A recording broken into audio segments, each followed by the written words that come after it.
Exercice changement de référentiel. On considère une pierre qui est lâchée par une main dans un wagon. Le wagon se déplace à une vitesse V0 horizontale vers la droite. Donc le vecteur vitesse V0 du wagon vers la droite s'écrit V0 que multiplie un vecteur unitaire I. C'est ainsi qu'on décrit donc la vitesse du wagon par rapport au sol. Donc pour la pierre, on définit deux vitesses. Une vitesse par rapport au sol, V de P par rapport à S, et une vitesse de la pierre par rapport au wagon, V de P par rapport à W.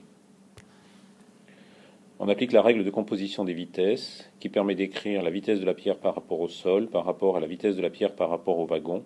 Vitesse de la pierre par rapport au sol égale vitesse de la pierre par rapport au wagon, plus vitesse du wagon par rapport au sol. La vitesse du wagon par rapport au sol, c'est V0 vecteur. Donc dans le référentiel du wagon, la vitesse initiale de la pierre est égale à 0. On ouvre la main, la pierre tombe. La relation fondamentale de la dynamique lorsque la pierre est en chute libre s'écrit masse de la pierre multipliée par l'accélération de la pierre, ma, est égale au poids, égale mg.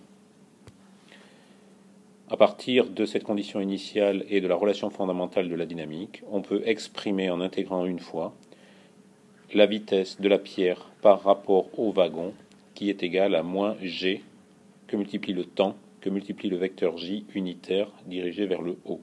On décrit avec ce vecteur vitesse de la pierre par rapport au wagon un mouvement vertical dirigé vers le bas, c'est une chute libre.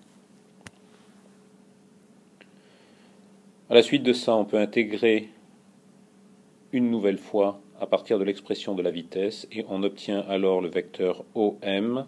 M est la position de la pierre au cours du temps. Le vecteur OM est égal à OM0 moins 1 demi de gt carré vecteur j. On peut ensuite projeter sur un vecteur j et on obtient dans ce cas-là l'altitude de la pierre en fonction du temps lors de sa chute libre dans le wagon. Donc on a ici z de t, la hauteur de la pierre, est égale à z0 moins 1 demi de gt carré. On peut ensuite se préoccuper du mouvement par rapport au sol. La combinaison des vitesses dans le référentiel galiléen s'écrit vitesse de la pierre par rapport au sol égale vitesse de la pierre par rapport au wagon plus vitesse du wagon par rapport au sol.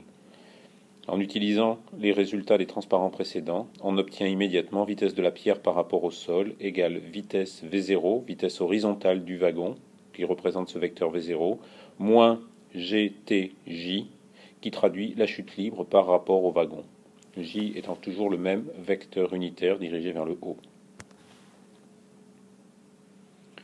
Une fois qu'on a utilisé la composition des vitesses pour exprimer la vitesse de la pierre par rapport au sol, on peut intégrer encore une fois pour obtenir la position de la pierre dans le référentiel par rapport au sol.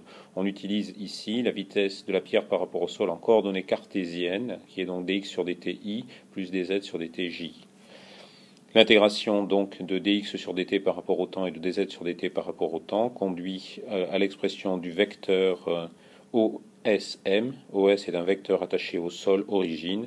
M est le point qui repère la position de la pierre, la masse M, et on obtient le vecteur OSM égale V0T I plus Z0 moins 1,5 de gt carré, vecteur J.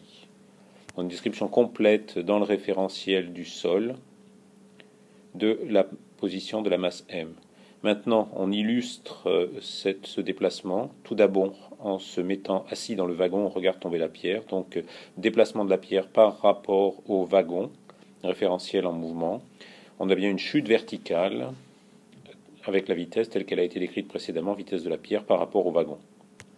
On se place maintenant comme observateur sur le sol quai de la gare.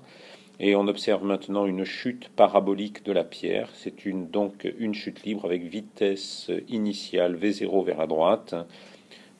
Et on obtient le résultat classique de la chute parabolique.